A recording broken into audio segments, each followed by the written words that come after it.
আসসালামু আলাইকুম। আজ তৈরি করতে যাচ্ছি ম্যাকারনি, ভেজিটেবল ম্যাকারনি।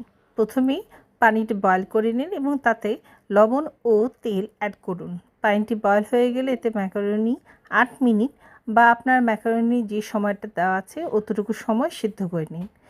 এবার আদা কুচি, রসুন কুচি দিয়ে দিচ্ছি তেলে। একটু ব্রাউন কালার হয়ে আসার আগেই পেঁয়াজ কুচি দিয়ে দেব।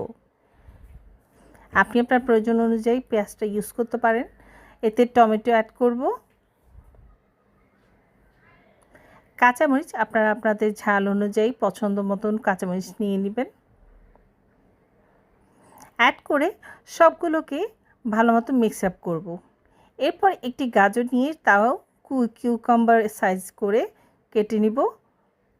ক্যাপসিকাম আপনারা আপনাদের পছন্দের কালার অনুযায়ী অ্যাড করে নেবেন। এখন এতে কিছু মশলা দিলাম। এগুলো চাট মশলা, হালকা গরম মশলা, লবণ দিয়ে মিশ্রণটি ভালো মতন মাখিয়ে নিলাম।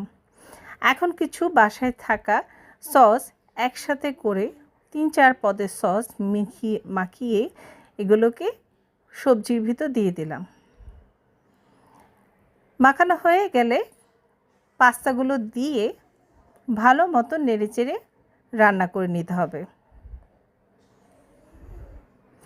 তৈরি হয়ে গেল মজাদার ঝাল ঝাল পাস্তা।